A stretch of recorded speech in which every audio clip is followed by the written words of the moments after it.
Hi everyone, I'm Cheryl Butler, and you're listening to the Mighty Mommy's Quick and Dirty Tips podcast, which will help make your life as a parent a little bit easier and a lot more fun. Welcome. Today's episode is number 469, 6 Ways to Manage Dating and Motherhood, because, like myself, there are plenty of women who never figured they'd end up divorced. And when the time is right, it's okay to look for true love again. I was married for 25 years when my husband and I divorced. Never did I think my happily ever after would take a turn down the road of divorce. But 8 kids later, I found myself in my late 40s and newly single. Quite honestly, the first couple of years after my divorce are a bit of a blur. But despite my personal heartache, I had 8 kids that were adjusting to our new family life and were depending on me now more than ever. The newness of divorce can be quite surreal. There were many days when just going through the motions was a real accomplishment. I focused on 3 things: my kids and their continued well-being, managing my full and part-time jobs, and learning the ins and outs of creating an amicable relationship with my ex-husband for the sake of our kids and my own inner peace. Nearly 6 years later, my new life is now my norm. We have created a positive post-divorce environment for our kids, now ages 12 through 25. And, believe it or not, we actually have fun and enjoy our family. I've settled into a very hectic career as both a full-time development assistant and freelance writer, have sent more kids off to college, am now a mother-in-law, am crazy in love with our 8-month-old golden retriever named Dixie. Oh, and I've started dating again. Dating was the furthest thing from my mind after I got divorced. I mean, the thoughts of starting all over again was both frightening and hilarious. Imagine a date arriving at my home and being greeted by my 8 kids. Let's just say my life was already quite busy and very fulfilling, so finding a new love interest just was not a priority. But recently, that all changed when I met a nice guy in the produce department. You can't make this stuff up. And he gave me his phone number. I won't bore you with the details of this particular situation. However, the experience was actually quite pleasant. I could tell he was a gentleman by the way he selected fresh eggplant, and it launched me into the dating scene once again. Dating while juggling motherhood can be a tricky balance. Here are 6 tips to keep in mind when you jump back in the dating saddle while still raising your family. 6 tips to dating while raising a family. 1. Knowing when you're ready. 2. Where to begin looking. 3. Sharing your dating news with your kids. 4. Pace yourself. 5. Introductions to your kids. And 6. Be your own best friend. Now we'll check these tips out in more detail. Number 1. Knowing when you're ready. As I mentioned previously, dating after I divorced was the absolute furthest thing from my mind. I had enough to juggle caring for my family and working 2 full-time jobs to even be remotely interested in looking at a dating site to try and find a second Mr. Right. At that time, the perfect companion for me was our family's middle-aged black lab and a great novel that I could escape into alone. In addition, I also knew something else. I wanted to spend some time doing a bit of inside work on myself. Being married for 25 years and caring for a large family didn't leave me much time to blink, never mind sit and contemplate where my strengths and weaknesses were in the relationship department. So I decided that I would give myself a nice long honeymoon period to figure out the positives and negatives that I carried as a woman, mother, writer, and of course an ex-wife, and hopeful future partner to someone I could really grow old with. My therapist at that time reminded me that I was now moving from a we to a me.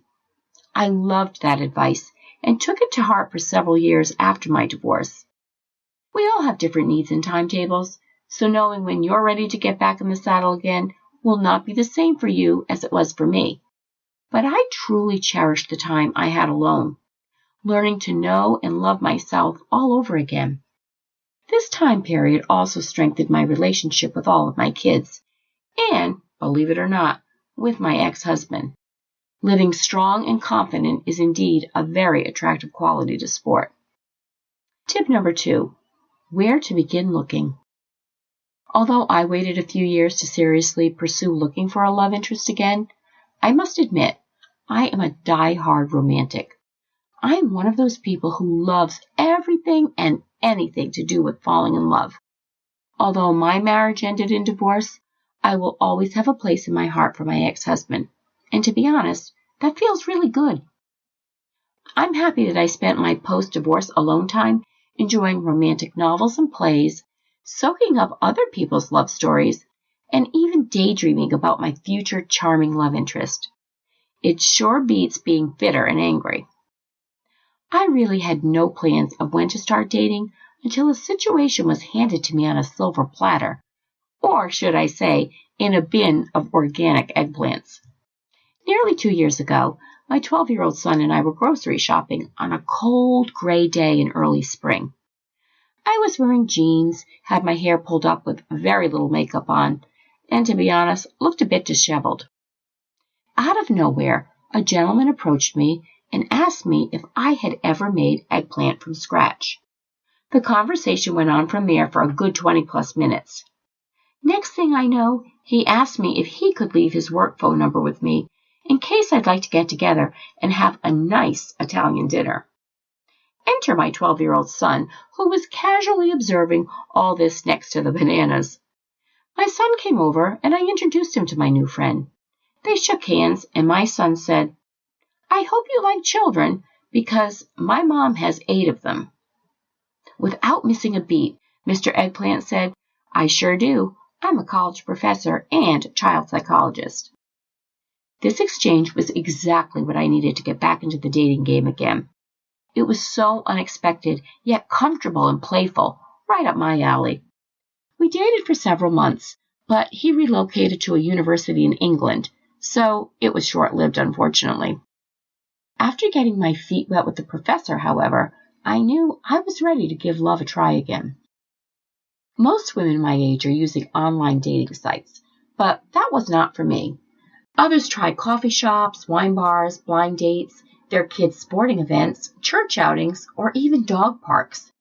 If you have a gal pal that's going through a similar situation, you can lean on each other. But when you're squeezing all this in between your career and caring for your kids, find an avenue that you're comfortable with rather than obsessed with. Tip number 3, sharing your dating news with your kids. When I was ready to start dating again, my oldest was 22 and my youngest was about 10. I had teens that were dating at the same time I was. I didn't have to say much because my son came home and announced I had met someone who seemed to like fresh vegetables and had given me his phone number. My youngest daughter giggled, and my older kids thought it impressive I had scored a possible date while running around in old jeans and a ponytail. I did take that opportunity, however, to let them know I felt ready to be on the dating scene again and asked them how they felt about it. Much to my delight, they were supportive and talkative about the topic. Chatter of perhaps meeting someone with a private plane or who had season tickets to the Red Sox were part of the banter, but it opened the gate for me to feel comfortable about going out with someone other than their father. Tip number 4, pace yourself. Once you believe you've met your perfect match, you really have to find the balance between your kids, work, and love. It's so exciting to be falling in love again. Your stomach has those quivering butterflies, and the rest of the world can totally come to a screeching halt. However, meals still need to be made, boo-boos still need to be kissed, and bills still need to be paid. In short, the rest of your life still needs to happen. Even though you may be falling fast and hard, stay true to yourself. Of course, it's natural to get swept away when someone new enters the picture and pays you lots of attention and is enamored with your every move. But don't forget how much your kids adore and need you as well. My kids had me to themselves for several years after my divorce, so when I did find true love again, I knew I had to consider their feelings as well as my own. My motto, slow and steady wins the race. More on that in my last tip. Tip number 5, introductions to your kids. If you're new to the dating world like I was, Not only do you worry about what your new date will think about the way you slurp your soup or how your maternal body looks in a pair of white jeans, you also have something else in the mix. How and when to tell your kids that you've met someone that you really care about. There's a lot of advice out there on this very important topic, and from experience, I'd like to agree with Dr. Jen Mann, author of The Relationship Fix, who recommends waiting it out. In an article about dating as a single mom, she emphatically states, don't involve children in your dating life until you're relatively sure the person is a long-term keeper, says Dr. Jen. I suggest single moms wait 6 to 12 months. That's typically how long the honeymoon phase lasts, she says. Without throwing my ex-husband under the bus, he began dating minutes after our divorce. I'm over it now, but I feel the need to share some tidbits that were a big learning factor for me and my kids. None of us had any clue he had a new love in his life. So when he invited our kids to a dinner to tell them something that would make them all very excited, let's just say they thought they had a trip to Disney or something in that range to look forward to. Imagine their surprise when they arrived and his new girlfriend walked in. They were so unprepared and totally flabbergasted. My then 10-year-old son hid in the restaurant bathroom for 30 minutes. The rest of the customers were none too pleased, because he was so taken aback. That introduction was quite unsettling to my kids, and they let their father know it. Just because he was excited about his new relationship did not mean our kids would be. Experts say that it's important to consider the age and personality of your children.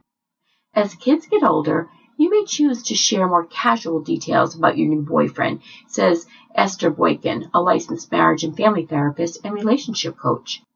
But for younger kids, it's often best to just start by introducing the idea that you have a new friend who you'd like to spend time with. When you're finally ready for that first meeting, start with a casual group activity that your kids enjoy, like a picnic at a park with friends who have kids. I learned from my ex-husband's mistake, albeit a few years later.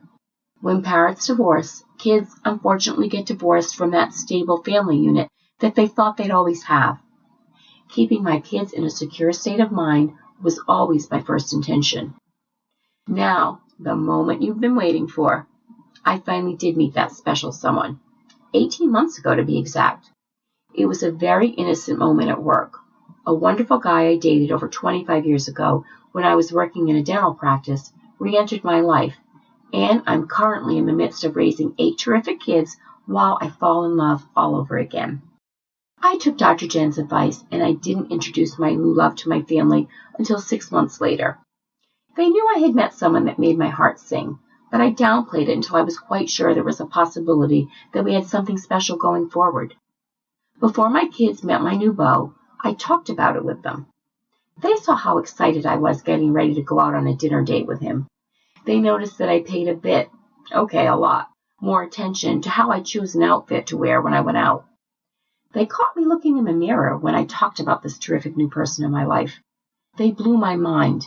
They encouraged me, cheered me on, and told me to go for it, just as I have coached them when they have a pivotal moment in their own lives.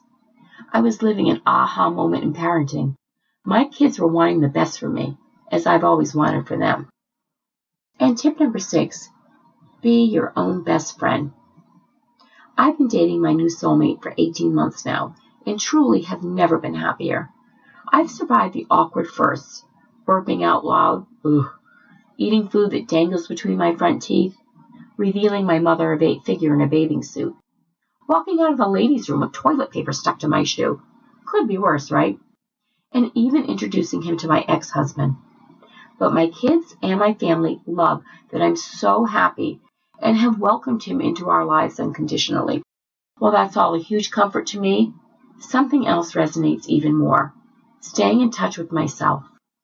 I yearned to learn how to care for myself first and foremost after my divorce, and to be able to balance the lives of my 8 kids, my career, and a new love interest was the cherry on top of the sundae. When you invest the time to make things right in your own world, you create a win-win situation for your entire family. How did you manage the dating scene with your kids? Share your thoughts in the comments section at quickanddirtytips.com/mighty-mommy. Post your ideas on the Mighty Mommy Facebook page, or I'd love for you to email me at mommy@quickanddirtytips.com. And please visit my family-friendly boards at pinterest.com/mightymommyqdt. Wishing you and your family lots and lots of love. As always, thanks for listening, and until next time, happy parenting.